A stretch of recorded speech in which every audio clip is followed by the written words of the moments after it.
Eh bien, bonsoir mesdames, mesdemoiselles, messieurs. Alors, merci d'être ici. Je vous demande déjà votre indulgence à l'avance, car vous savez, Jean-Jacques Hano est un jeune homme qui a très peur de parler en public, qui est extrêmement timide, vous verrez. Mais normalement, ça devrait bien se passer grâce à vos encouragements. Alors évidemment, par rapport au, pardon, excusez-moi, à l'histoire d'un fauteuil, le cinéma est quand même un peu plus récent que la peinture. Excuse-moi, cher Van Wack. Et donc, il y a là deux cinéastes avant Van Wack, ce qui, évidemment, est impressionnant parce que ça ne me rajeunit pas, mais j'étais déjà à l'Académie lors de René Clément, puisque j'étais arrivé en 94, mais évidemment, il ne venait pratiquement plus, mais c'était un personnage incroyable. Et Gérard Houry est évidemment un homme absolument délicieux qui nous a quittés trop vite, mais qui était passionnant. Alors au fond, avant lui, il y a deux monstres. Lui-même est un monstre. Donc je vous laisse en bonne compagnie de ces trois monstres pour passer une excellente soirée. Merci à vous.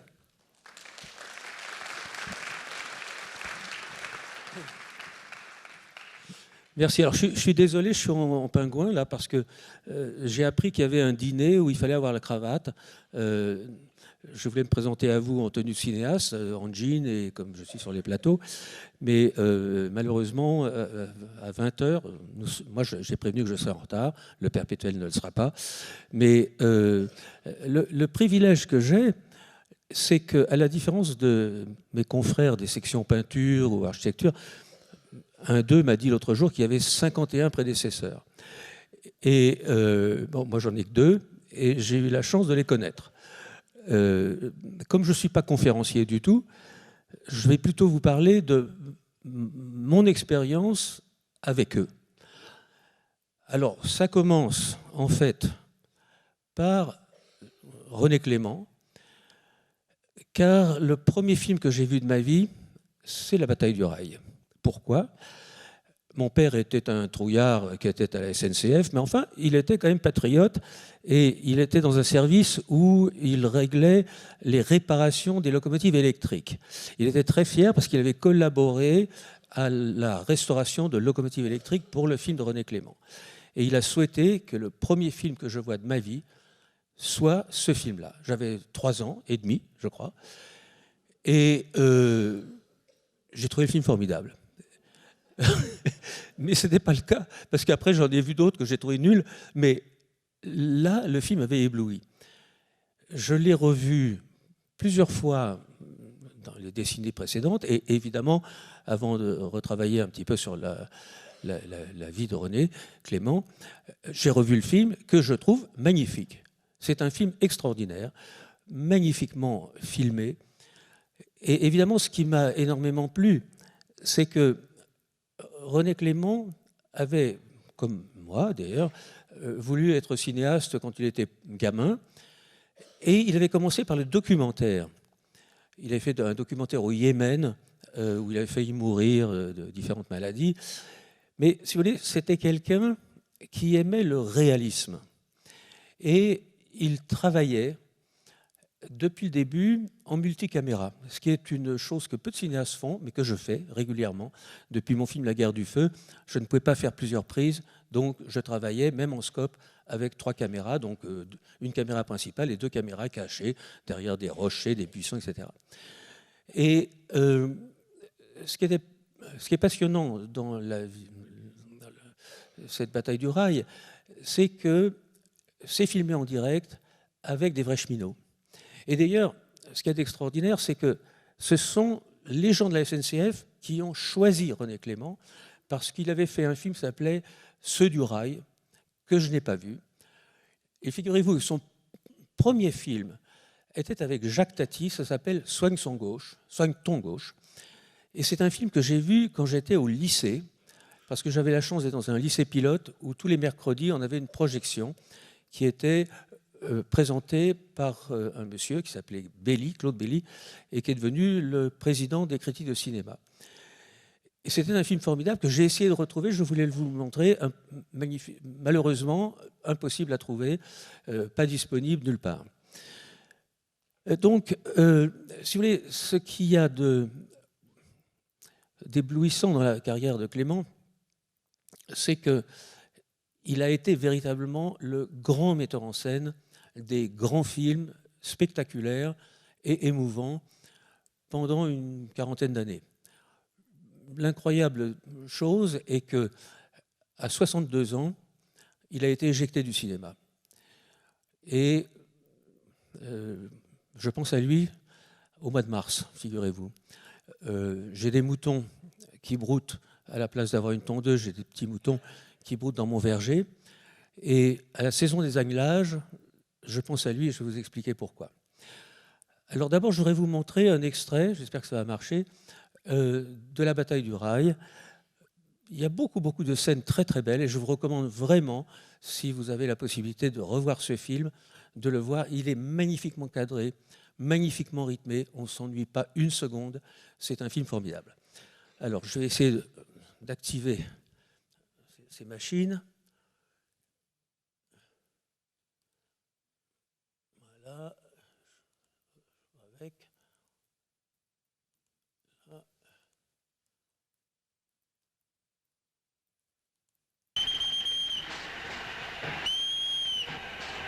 Ça ne passe pas. C'est normal. C'est comme un tournage, ça ne fonctionne pas. Moi, ça marche sur mon ordinateur. Attendez, j'arrête. Au secours. Bon. On m'a dit que ça allait marcher, mais bon, ça ne marche pas. Mais non, attends, j'ai bien cliqué comme il fallait. Hein. J'ai tout bien fait. J'ouvre avec multiplayer. Voilà. Alors, vous voyez, bon, je vais vous laisser regarder. Ça, c'est des vrais gens. C'est des vrais cheminots. Et ils ont des vraies têtes de gens de l'époque. Au niveau de la comédie, c'est pas la meilleure scène. Mais déjà, vous voyez, quand même, le cadre est sérieusement fait. Donc là, c'est un train qui va à contresens d'un train armé allemand. Vous voyez qu'il y a des moyens derrière. Vous entendez assez fort, là? Non. Non.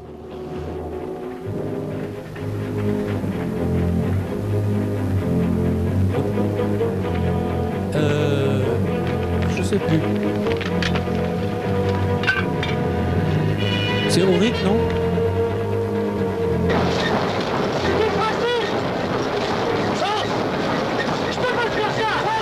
Peut-être baisser les lumières. Baisser les lumières.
Oui, alors, effectivement, c'est des scènes à gros moyens. Je vous ai montré cette scène-là parce qu'elle est spectaculaire. Évidemment, les tanks qui sont sur le train, ce sont des tanks en carton, mais c'est des scènes qu'on faisait pour de vrai. J'ai une petite anecdote très courte à vous raconter. Pour le film Stalingrad, avec Jude Law, que j'ai tourné il y a une dizaine d'années, quinzaine d'années, j'étais allé en Russie pour voir si on pouvait tourner avec le studio Saint-Pétersbourg de Moscou. Et à Saint-Pétersbourg, on me présente un directeur de production italien qui était spécialisé dans les gros films russes. Et je lui dis alors combien ça peut coûter ici un film, un gros spectacle. Et il me dit, vous savez, c'est différent ici. Par exemple, je viens de tourner une scène d'un train qui dévale dans la taïga. Alors, on a coupé les rails, on a envoyé le train, le conducteur, le chauffeur a sauté du train. Et à votre avis, combien ça a coûté? Je ne sais pas, dites-moi. Une bouteille de vodka. Alors, il me dit, le problème, c'est que, en fait, les talkie-walkie ne marchaient pas et on n'avait pas fait tourner les caméras parce qu'on ne savait pas que le train venait. Donc, on a été obligé de refaire la prise. Et je dis, il me dit, alors, combien ça a coûté? J'ai compris, une bouteille de vodka. Vous avez gagné, c'est comme ça que ça marche en Russie. Et donc, effectivement, je n'ai pas tourné là-bas parce que j'ai compris que ça ne me conviendrait pas. Mais enfin, et alors je lui ai posé la question après, je lui ai dit, mais alors attendez, qui a enlevé les trains après?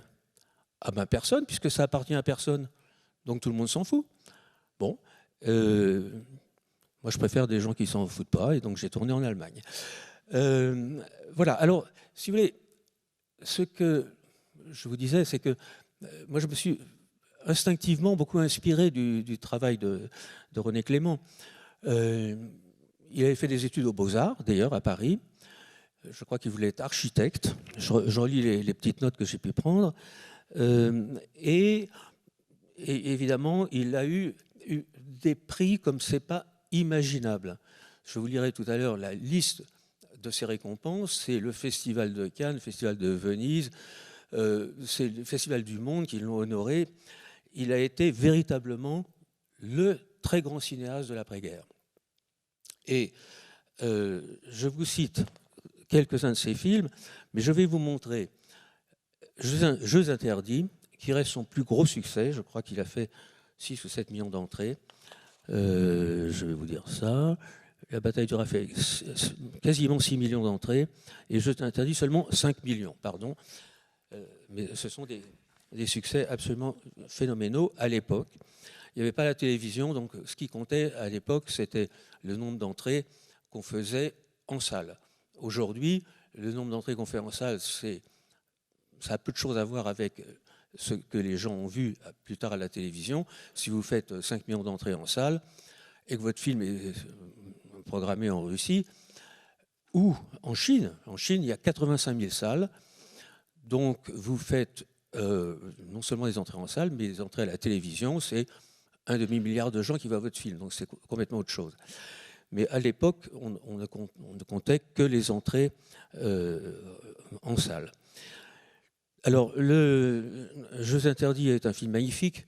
Je n'ai pas choisi une section où il y a la fameuse musique de Narciso Yepes qu'il a prétendu avoir inventée. En fait, il a fait comme certains compositeurs, il a prétendu que c'était un thème folklorique, et c'est lui qui a touché les droits. Mais je vous envoie ça. J'espère que je vais y arriver. Jeux interdits, voilà.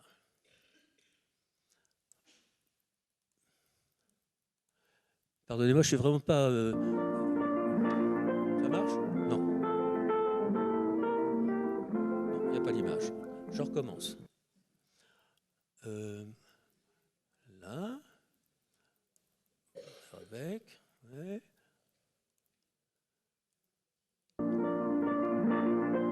Au secours.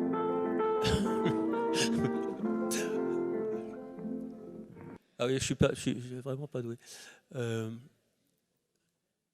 Pourquoi ça ne marche pas?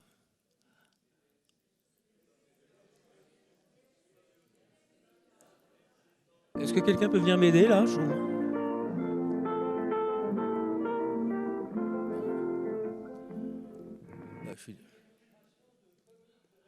Oui, alors. Mais c'est ce que j'ai fait? Ah bon, c'est pas ce que j'ai fait. Ben, attendez, restez avec moi. Non, non, non, non, non, non. Moi, Ouvrir avec, j'ai fait ouvrir avec. Vous voyez, moi je suis metteur en scène. Vous comprenez? Donc la technique, c'est les...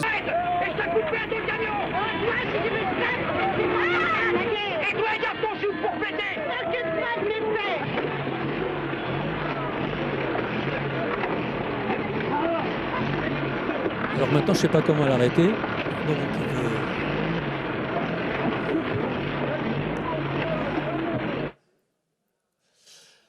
alors pourquoi je vous montre ça? Parce que d'abord, c'est un film mythique qui était très, très émouvant. La petite Brigitte Fossey est formidable. Ça montre aussi que ce metteur en scène sait diriger les acteurs. Ils s'entendaient très bien avec ses comédiens. Et c'est un film qui a ramassé tous les prix possibles avec un nombre spectaculaire d'entrées. Je vous montre ça aussi parce que forcément, moi, je suis un peu choqué de voir comment, à l'époque, on n'hésitait pas à piquer un animal pour le faire mourir et filmer ses derniers instants. Moi, j'ai assisté à ma petite chienne que j'adorais a dû être piquée parce qu'elle était malade. J'ai assisté à ces mouvements de pattes comme ça, tragiques. Heureusement, aujourd'hui, on ne peut plus jamais, sauf dans certains pays qui s'en foutent encore, mais en Occident, on ne fait plus du tout. Nous avons des gens extrêmement prudents par rapport à la santé des animaux. Je pense que d'ailleurs, on est généralement plus prudent avec les animaux. Je n'aurais pas imaginé, moi, pouvoir tourner une scène pareille. Mais à l'époque, encore une fois, on est en plein réalisme. Alors ensuite, je vais vous passer... je ne vais pas vous faire la longue liste. Il avait fait un film qui s'appelait Le Père Tranquille, pour certains. Moi, je l'ai vu aussi plus tard. Les Maudits, qui était un très beau film. Et un film que je n'ai pas pu retrouver non plus, que j'adore, qui est Monsieur Ripois, avec Gérard Philippe, mais malheureusement introuvable. Barrage contre le Pacifique. Alors moi, j'ai une anecdote très particulière. J'ai travaillé avec Marguerite Duras, puisque j'ai tourné L'Amant. Et je ne pouvais pas travailler une journée sans qu'elle déblatère contre René Clément, qu'elle détestait. Elle trouvait que c'était un nul, etc. Bon, le film était pas mal du tout, néanmoins. Et puis là, je vais vous passer des extraits de Plein Soleil. Alors, Plein Soleil, il y a Delon, il y a René et il y a Marie Laforêt, qui est formidable. Et ce qui m'a amusé, c'est de redécouvrir dans un texte que j'avais chez moi que Marie Laforêt avait pensé que c'était un tournage épouvantable parce que les deux mecs étaient tellement prétentieux que ce n'était pas possible. Et moi, j'en ai connu un des deux. Ce n'était pas faux ce qu'elle disait. Bon, alors, je retrouve mon truc. Je vais peut-être demander encore au secours. Hein. Oui, voilà. Donc je vais là, je vais dans Académie et je vais dans Plein Soleil. Alors allez-y, là, tenez.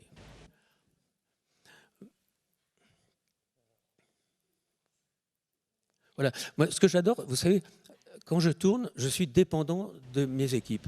Je contrôle tout, mais c'est pas moi qui appuie sur le bouton. Alors pourquoi je vous montre ça? Parce que c'est une scène très célèbre qui a été donc reprise plus tard par Minghella, qui a fait un film avec Jude Law, musique de Yared. Oui, c'était Nino Rota, et effectivement, le remake a été fait par Yared. Là, ce qui m'amuse, c'est que moi je vois comment la scène a été faite. Elle a été faite en fait le bateau amarré sur une plage. C'est pour ça que vous voyez, alors qu'on est vers l'arrière du bateau, les vagues viennent vers le bateau, c'est-à-dire que c'est tout à fait le contraire. Personne ne s'en aperçoit, c'est ça la magie du cinéma. C'est qu'après on enchaîne sur un moment beaucoup plus calme où le courant est dans le bon sens. Mais oui, ça c'est tout à fait la magie habituelle. Et ce qu'il y a de tout à fait intéressant, c'est que c'est en caméra à la main, très souvent, avec d'autres plans qui sont faits depuis le mât, etc. C'est donc, à mon sens, très très bien filmé, avec des techniciens amarrés, ils sont avec des harnais. Moi, j'ai tourné des scènes un peu comme ça. Et ce qui est tout à fait amusant, c'est qu'il n'y a pas d'embrun qui viennent sur la chemise de Long, alors que normalement, s'ils étaient dans le bon sens, évidemment, il y aurait des embruns. Il serait trempé. Mais c'est pas pour ça que je vous montre ça, parce que si vous voulez, je vais vous montrer la fin de Plein Soleil, qui est, bon, c'est très bien écrit, et effectivement, il faut reconnaître que même si moi j'ai jamais eu envie de travailler avec Delon, il est remarquablement sexy, beau, magnifique et insupportable. Est-ce que Monsieur Auscourt est là? Alors, on va mettre... Bon, la main en caoutchouc n'est pas terrible, là. Mais, bon, c'est évidemment un film mémorable. Et je pense que je vais zapper, parce qu'il faut qu'on soit à l'heure, je vais zapper Paris brûle-t-il. Il y a une très très belle scène, mais je ne crois pas qu'on aura le temps. Parce qu'il faut que je vous parle de Gérard Houry. Alors, pourquoi je vous parlais de l'agnelage? Effectivement, au mois de mars, moi j'ai des brebis, enfin très peu, 4 ou 5 brebis, qui donnent naissance à des petits agneaux. Et figurez-vous que moi j'avais rencontré Clément une fois, parce que j'étais vice-président des Césars avec Claude Berry, à l'époque de Craven. Et j'avais rencontré Clément à cette occasion. Je lui avais dit toute l'admiration que j'avais pour son œuvre. Et puis, des années plus tard, je crois que c'était en 86, alors je vérifie la date pour ne pas vous dire de bêtises, en 96, je me souviens d'une conversation avec René Clément. J'étais en Inde pour préparer 7 ans au Tibet et j'étais très proche de l'ambassade de France, en particulier d'un monsieur qui s'appelait de Boisméry et qui était le conseiller culturel. On en vient à parler de Clément. Il décroche il me dit « Attends, on va l'appeler parce que je suis assez ami avec lui. » On l'appelle et il est tout joyeux. On me le passe. Il me raconte que c'est une très belle journée parce qu'il a eu 5 petits agneaux dans la journée. Il s'occupe beaucoup de ses moutons. Et moi, je suis très, très, très ému d'entendre ce monsieur qui, donc depuis 20 ans, ne travaille plus. Il a été chassé du cinéma, mais il s'occupe de ses moutons. Et je regarde, il y a 15 jours, sur mon carnet, je me dis, mais moi, j'étais en Inde, là, donc c'était en 96, je regarde la date, nous sommes parlé, je me souviens qu'il m'avait dit, dans 10 jours, c'est mon anniversaire. Il allait sur ses 83 ans, et donc je l'ai appelé, moi, le 7 mars 96. On a eu cette conversation charmante, et 9 jours après, il était mort, la veille de son anniversaire. Voilà mon rapport avec mon prédécesseur. Alors maintenant, je vais passer à quelqu'un de tout à fait différent. C'est Gérard Houry. Alors Gérard, je l'ai très bien connu. La première fois que nous nous sommes rencontrés, c'était sur une luge à Avoriaz. Je ne sais plus qui conduisait la luge, une très grande luge. Il y avait George Miller, le créateur de Mad Max, metteur en scène de Mad Max, Pakula, très grand metteur en scène américain, Sophie's Choice, c'était un film formidable. Et puis Valérie Mérès, une autre beauté qui s'appelait Deledon, et derrière, Gérard Houry. Et donc nous voilà partis dans la poudreuse, Et évidemment, on se casse la figure, on est couvert de neige, on rigole comme des fous. Et il y avait Michel Morgan qui attendait en haut, qui rigolait aussi. Donc ça, c'était ma première rencontre avec Gérard, que j'ai vu ensuite extrêmement souvent, parce que nous avions une amie commune qui était rédactrice en chef du Point, et qui faisait des soirées mondaines, comme autrefois, c'était un salon littéraire. Et Gérard venait tout à fait régulièrement avec Michel. Je vous raconte brièvement son passé. Gérard est né dans une famille dont la mère était une journaliste qui s'occupait des arts pour Paris Soir, un grand journal de l'époque. Elle est très, très amie avec Dufy, et qui était le peintre de la Gaîté, des couleurs vives. Et Gérard passait beaucoup de temps de son enfance dans l'atelier de Dufy. Il était vraiment pas bon en classe. Il dit quelque part que la seule chose qui l'intéressait vraiment au lycée, qui était Janson de Sailly d'ailleurs, c'était sa voisine. Je le cite. Et un jour, il était en train de s'endormir et il entend sa mère et sa grand-mère qui disent « Le petit, il est obsédé, il faut faire quelque chose ». Ses allocations d'argent de poche sont doublées.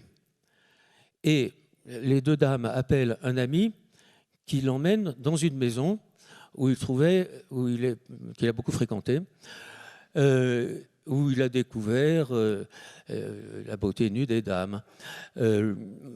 Et ça a beaucoup marqué Gérard, qui a été passionné de femmes. Et je vais vous la faire courte pour la suite. Il a été véritablement un comédien qui a galéré. Vous savez, ces gens qui font du théâtre dans des petites salles, au début de la guerre, il était obligé de fuir. Il s'était souvenu qu'il était juif. Et son père était musicien, il était un très bon violoniste, paraît-il. Et il a cachetonné avec... Alors, ce qu'il avait fait très bien, c'est qu'il avait dragué la plus jolie fille du cours Simon, qui a été la maman de Daniel Thompson, notre confrère, que nous souhaitons d'ailleurs peut-être un jour accueillir à l'Académie, et qui a été la co-scénariste de Gérard, qui est une femme formidable.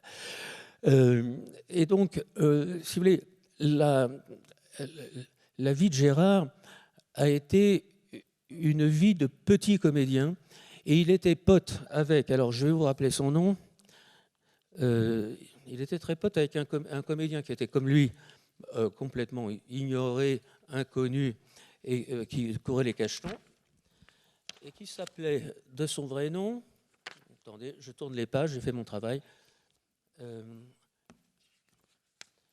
s'appelle, bon, enfin, je vais pas vous dire son... Il s'appelle De Funès, mais en fait, son nom est beaucoup plus long. Ah oui, il s'appelle Louis Germain De Funès de Galarza. Voilà. Et donc, coureur de cachet, n'ayant pas un sou. Et Gérard avait été distribué dans le rôle de la brute dans un film de Le Chanois, où il était amené à rouler une pelle dans un ascenseur à Michel Morgan. Donc Michel Morgan, c'était mieux que Brigitte Bardot autrefois. C'est une femme sublime d'ailleurs, et d'une élégance formidable. Et donc, il se retrouve... Alors, il répète avec une figurante, et ça se passe bien, sauf qu'évidemment arrive l'immense star. Il lui fait un petit baiser poli. Le metteur en scène lui dit « Mais attends, de quoi t'as peur? Comporte-toi, tu es la brute, souviens-toi, tu es la brute. » Bon, alors, il réessaye une deuxième fois. Bon, Michel Morgan n'est pas très contente. Et le Chanois lui dit « Non, attends, tu es la brute, alors vas-y maintenant. » Alors, évidemment, là, il y va. Il roule une pelle infernale à Michel Morgan, qui sort de là très fâché. À l'époque, il n'y avait pas de contrôleur de bienséance, etc., comme on a maintenant. Et lui, il tombe amoureux. Et il dit, ce qu'il faut que je fasse pour me présenter auprès de cette dame, c'est que je devienne metteur en scène. À l'époque, c'était Chabrol, c'était Truffaut, etc. Tous ces gens qui l'avaient démoli, dans les critiques, par la suite. Et donc, il se retrouve à devenir metteur en scène. Et il choisit de faire un film social à la manière de Chabrol. C'est un désastre, ça s'appelle La main chaude, je crois bien, que personne n'a vu, et que lui-même ne veut plus en parler pendant longtemps. Et il enchaîne sur 2 autres films qui sont des désastres. Je me demande comment il s'en sort. Il a 43 ans, il démarre avec des bides. Là, aujourd'hui, vous faites un bide, vous êtes mort. Vous faites un deuxième film qui est un bide, vous n'êtes pas bien. Un troisième qui est un bide, vous êtes mort aussi. Donc il survit et il écrit, car c'est un très bon écrivain. Il écrit très bien, il est célèbre pour son écriture. Et il travaille pour Molinaro, par exemple. Et donc, il écrit un film qui s'appelle Le Cornio. Et il demande à son ami González de Funès de Galarza de faire le premier rôle avec un homme qu'il admirait beaucoup, qui était Bourvil, lequel lui avait foutu 14 claques de suite sur 7 prises différentes et qu'il avait laissé complètement à terre au tournage. Et donc là, le triomphe, je crois que c'était 11 millions d'entrées, et avec le secours de mon Salvateur, je vais vous montrer une scène célèbre du Cornio, qui est la scène de début d'ailleurs.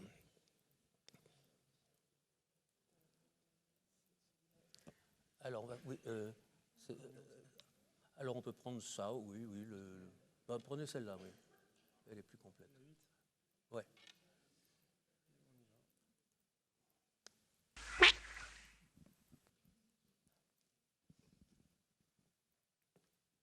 Alors, comme tous les étés, vous faites votre courrier à Carcassonne. Ah non, cette année pour les vacances, je fais toute l'Italie. Ah bon? J'espère qu'il sera meilleur qu'ici. Vous entendez assez là? C'est pourri, dis donc. Non, un peu plus le son.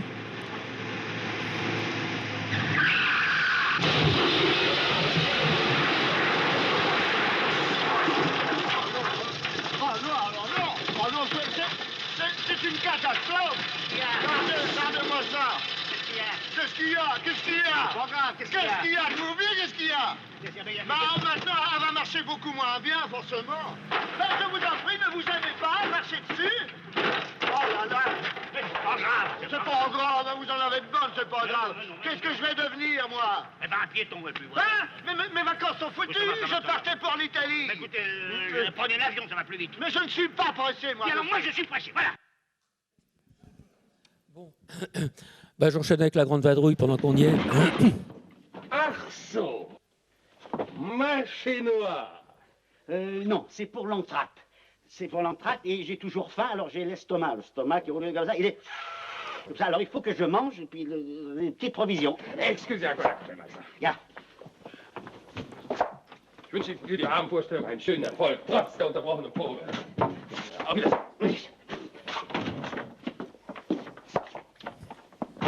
You must go to the Turkish bath. Faut que j'aille au bain turc. And the signal is T for 2. Le signal, oui. Non, ne sifflez pas ça, enfin.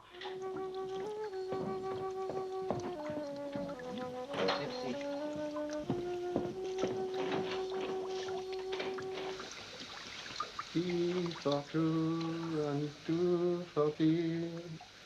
Me and you and me.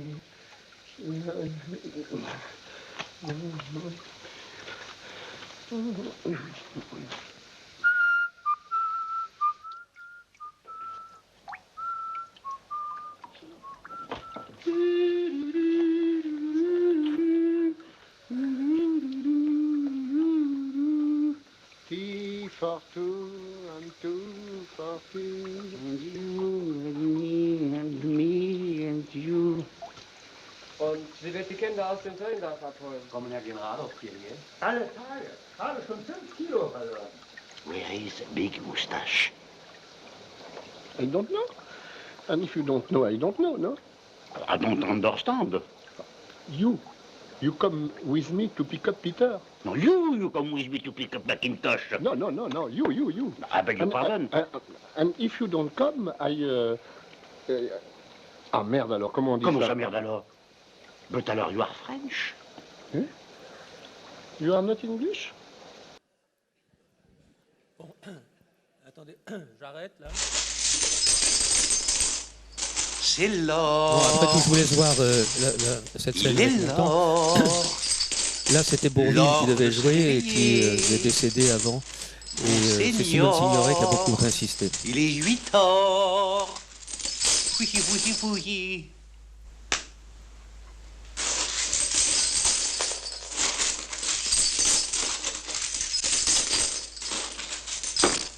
Il en manque une. Vous êtes sort? Tout à fait ça. Ah, ben ça alors. Regardez sous le lit.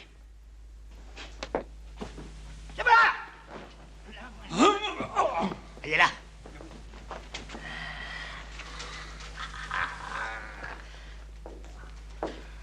Oh, là, regardez un peu, regardez. Mais quoi? Regardez. Mais quoi? Vous êtes trop grand. Vous êtes mon valet, vous êtes trop grand. Alors, allons.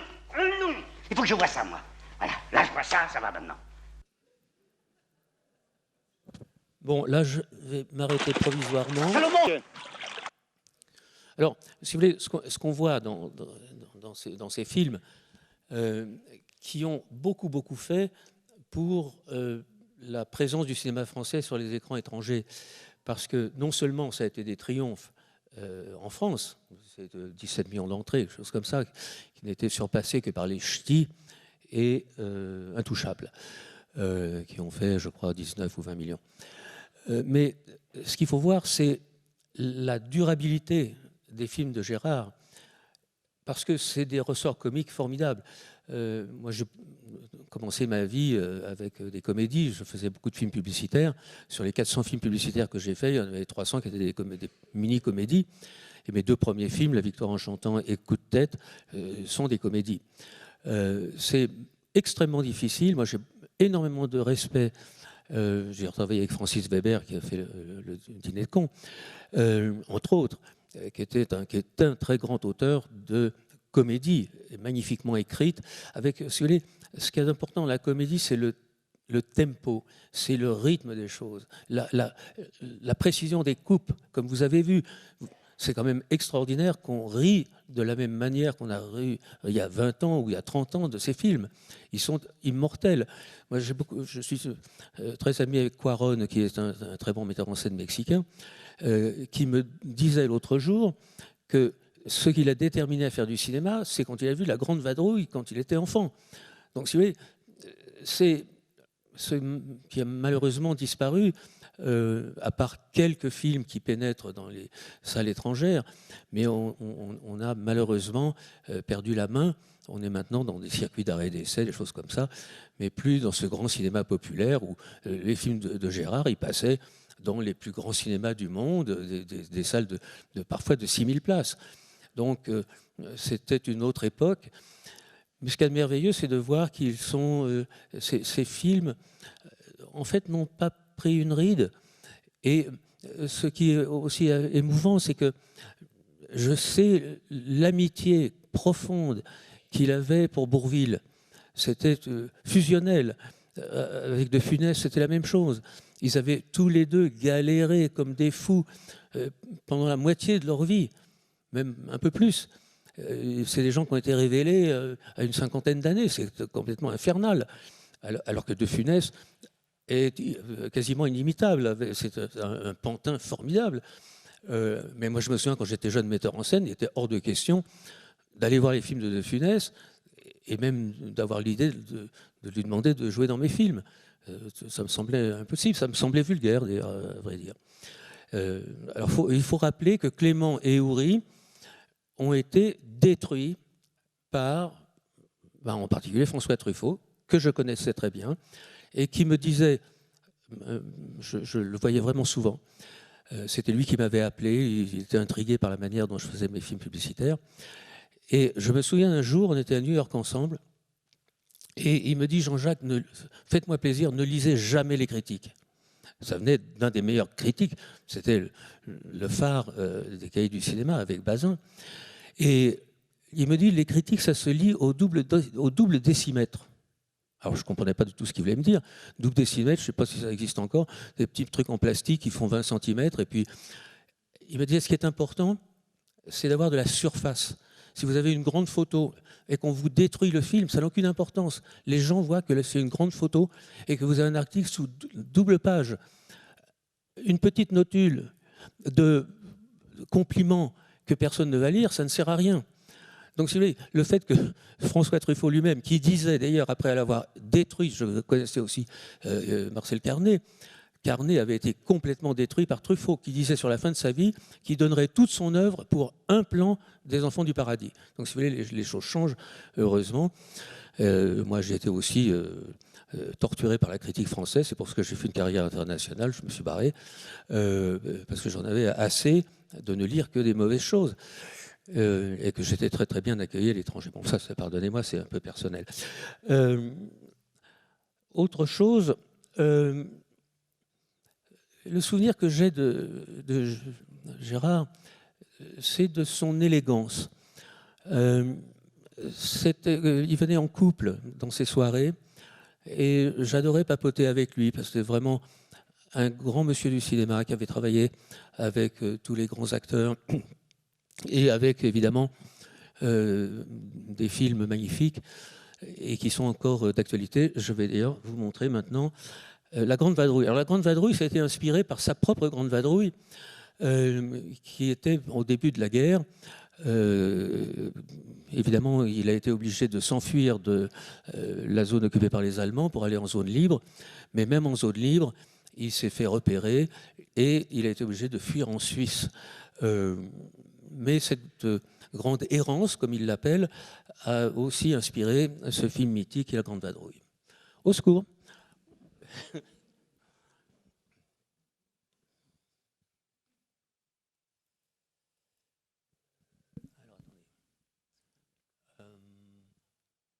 Alors, on va là-dedans, oui, oui.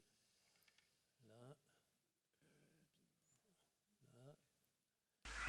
Alors, non, on passe ça. Picote Peter. Non, Il est 8 heures. Oui, oui, oui. non. Il faut que je vois ça, moi. Vous donnerez 2 sabbats la semaine prochaine. Voilà. Oui.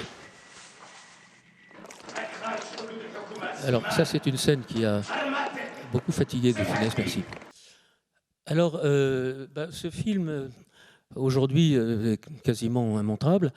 Mais figurez-vous qu'il est sorti en même temps que la guerre du Kippour a été déclarée.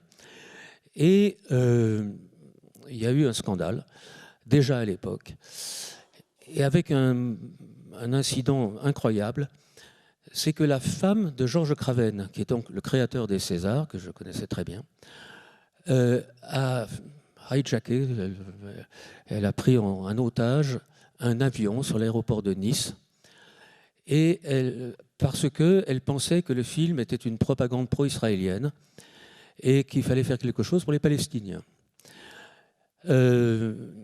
Les forces spéciales l'ont abattu d'une balle dans la tête. C'est évidemment une affaire qui a beaucoup marqué Gérard, il en parlait peu, mais enfin il m'en a parlé aussi. Et c'est une histoire que j'ai vécue aussi de l'autre côté, puisque je connaissais bien Georges Craven. Donc, si vous voulez, ça m'a semblé... J'ai hésité avant de vous montrer, puis je pense qu'il faut regarder les films qui ont été faits à l'époque. Je rappelle, vous savez, les films, ça met 4 ou 5 ans entre le moment où vous avez l'idée et que vous le fabriquez et qu'il sort. Donc, vous ne pouvez absolument pas prévoir dans quel contexte ça va sortir. Et là, évidemment, Gérard aimait se moquer de la communauté à laquelle il appartenait très peu d'ailleurs, mais enfin, il se souvenait que son père était rabbin, et donc il en riait. Donc pardonnez-moi si j'ai choqué quelques-uns, mais je crois que maintenant, c'est l'heure des questions, parce qu'il est 8h moins le quart, on doit déguerpir à 8h, donc c'est à vous de me poser des questions. Et n'hésitez pas, j'aime répondre à tout ce qui vous passe par la tête.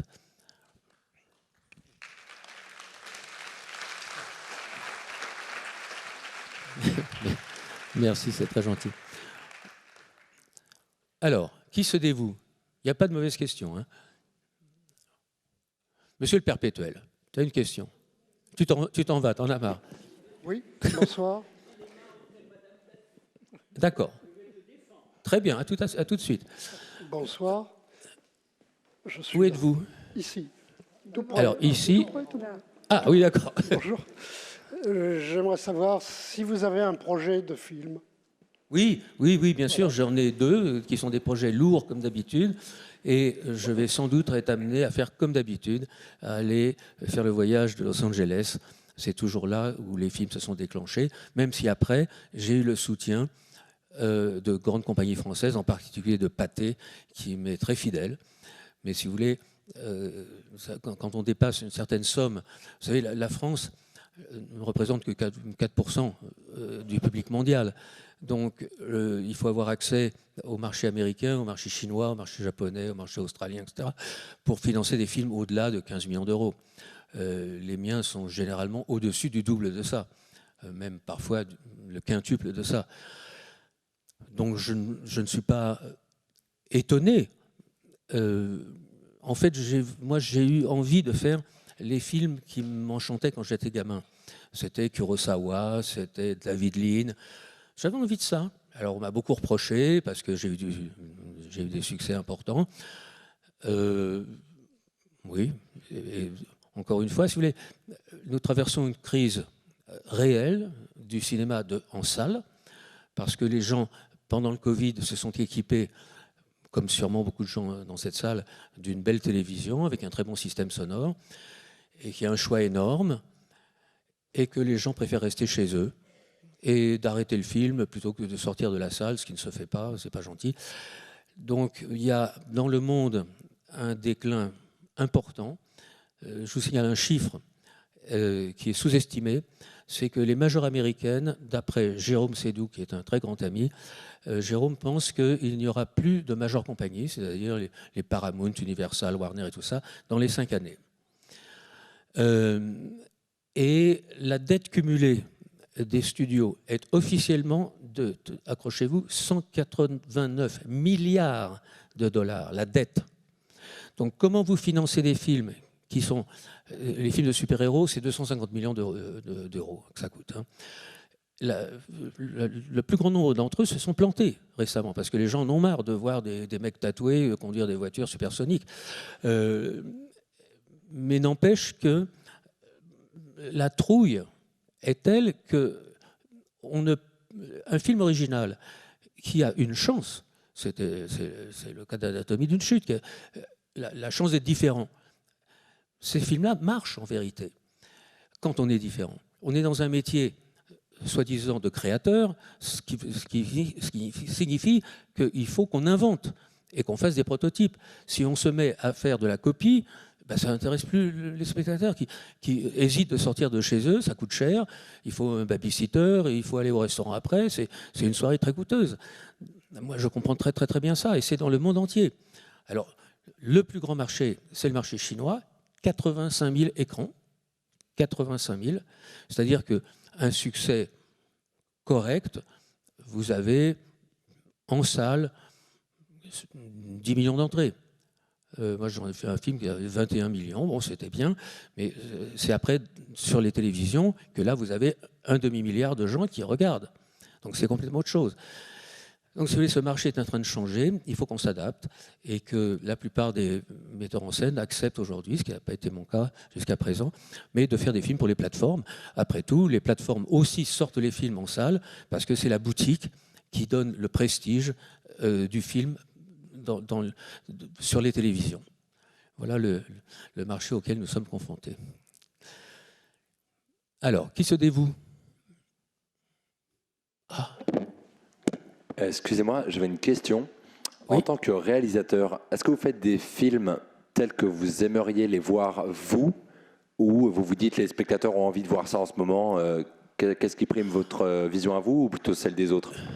Non, vous savez, moi, je fais les films avec... tous les films que j'ai faits, c'est les films de mon cœur.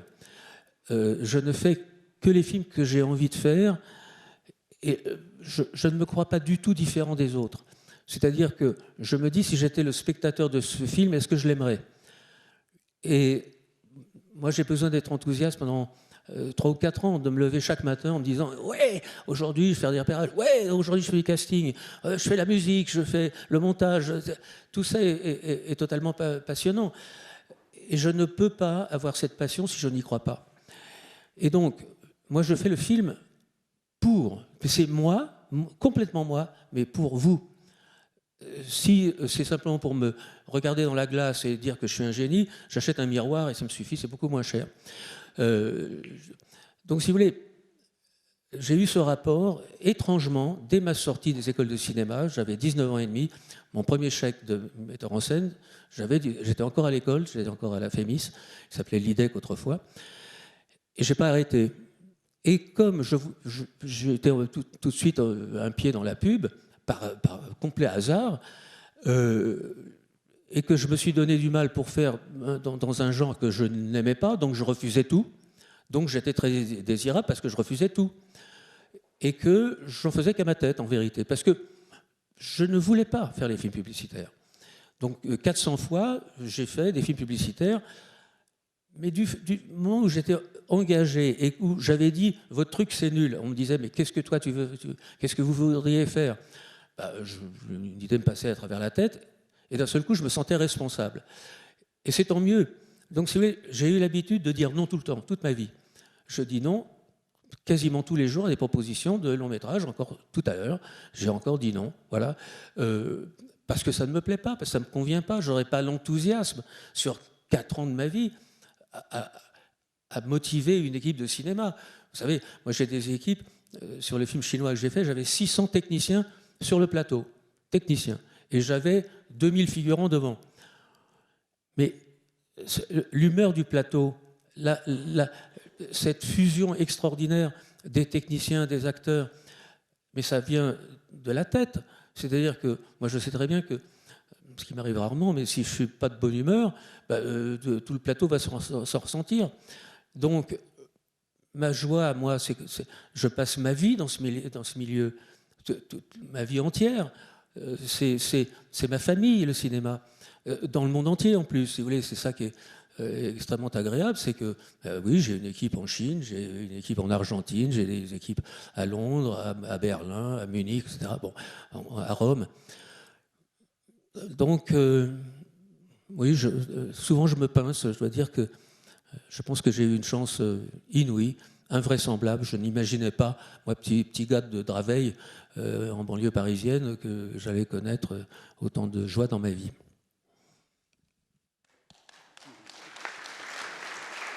Merci. Alors, on a encore 2-3 questions, je pense. Bonsoir. Puisque vous avez parlé de... Attendez, je ne vous vois pas. Où êtes-vous? Je suis là. Ah oui, je vous vois maintenant. C'est Camille. Oui. Puisque vous avez parlé de l'IDEC, aujourd'hui appelé FEMIS, vous pouvez nous dire 2 mots sur ce que vous avez appris avant de devenir professionnel? Avez-vous appris quelque chose dans cette école? Que pensez-vous de la question de l'enseignement du cinéma? Alors écoutez, ce n'est pas un secret de dire que les écoles officielles, qui sont Louis Lumière et la FEMIS, sont tenues par des gens qui ont un logiciel des années 60. Ce n'est pas le cas des dirigeants qui se donnent du mal. Mais moi, par exemple, je suis complètement tricard. Je vous raconte une petite histoire. Il y a une vingtaine d'années, Madame Fillon était la présidente de l'IDEC, de la FEMIS. Elle me supplie de venir, en tant qu'ancien élève, pour faire une semaine de conférence aux élèves. À l'époque, j'habitais Los Angeles, donc je me débrouille, je prends une semaine, je crois que j'étais en préparation ou en finition de 7 ans au Tibet, enfin c'est dans ces eaux-là. Et j'arrive à la FEMIS et je vois des affiches avec ma tronche. C'était noir et blanc. Et en rouge, j'avais marqué « Anneau égale succès égale danger ». Je rentre dans l'amphi, il y avait à peu près autant de monde qu'ici, je suis hué. « Ouh, salaud, vendu, commerçant !» Bon, je leur dis « Mais attendez, Moi, je suis un ancien élève, c'était comme vous. Je suis plein de gratitude vis-à-vis des écoles de cinéma, de m'avoir mis un pied dans le cinéma. C'est en plus mes professeurs qui m'ont branché sur les premiers coups. Mais là, je ne peux même pas faire entendre ma voix. Je suis sifflé. Mais bon, je leur dis, écoutez, on ne va pas se fâcher. J'avais pensé vous consacrer une semaine. On ne veut pas de toi, tire-toi. Bon, je prends ma musette et je leur dis, ciao, et même pas à la prochaine. Et j'entends, t'as pas le droit, t'es payé. Ah non, non, non, je n'ai pas payé. Donc voilà ma dernière aventure à la FEMIS.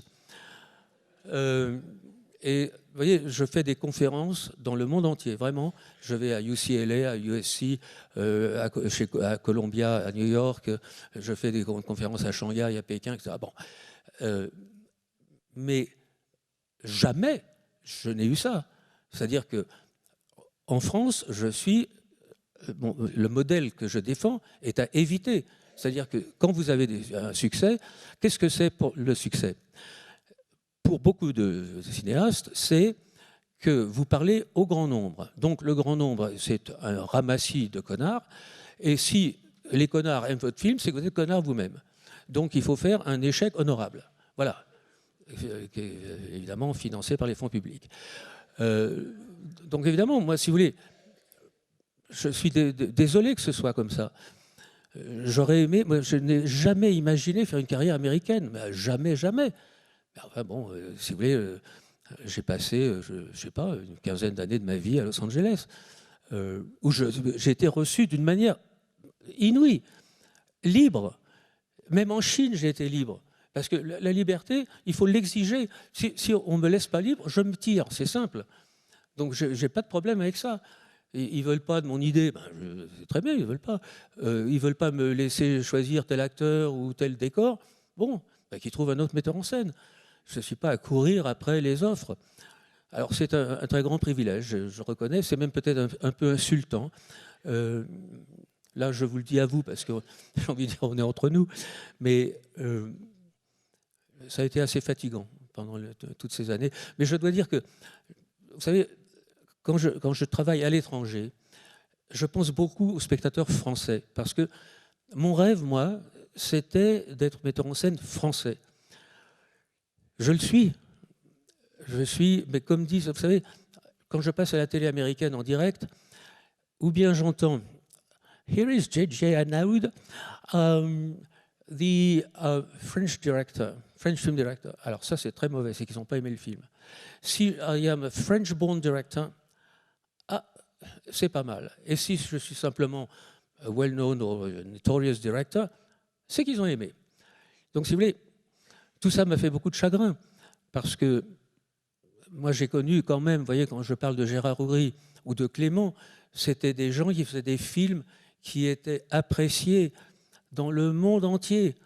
Moi, je suis beaucoup allé en Russie à l'époque parce que j'étais le seul metteur en scène pas communiste. Donc, mes collègues russes, ou soviétiques à l'époque, ils adoraient me parler à moi parce qu'ils me disaient « Mais pourquoi tes copains, ils sont communistes ?» Je disais « Je ne sais pas, je leur demande aussi, mais ils me disent que c'est mieux, le communisme. » Je dis « Peut-être, mais moi, je suis allé quand même quasiment tous les ans, avec des amitiés formidables, avec des gens comme Mikhalkov, comme Konchalovsky, etc. Et donc, oui, la force des choses a fait que je n'ai pas eu... J'ai même pas imaginé que je pourrais avoir la vie que j'ai vécue, franchement. Ça me surprend encore. Je continue à me pincer parfois. Et de pouvoir vous affirmer, après donc 60 ans que je pratique ce métier, un peu plus, d'avoir été incroyablement libre. Libre, formidablement libre. Bon, voilà, ça a été une chance, invraisemblable. Il est 8 heures. Je vous remercie beaucoup.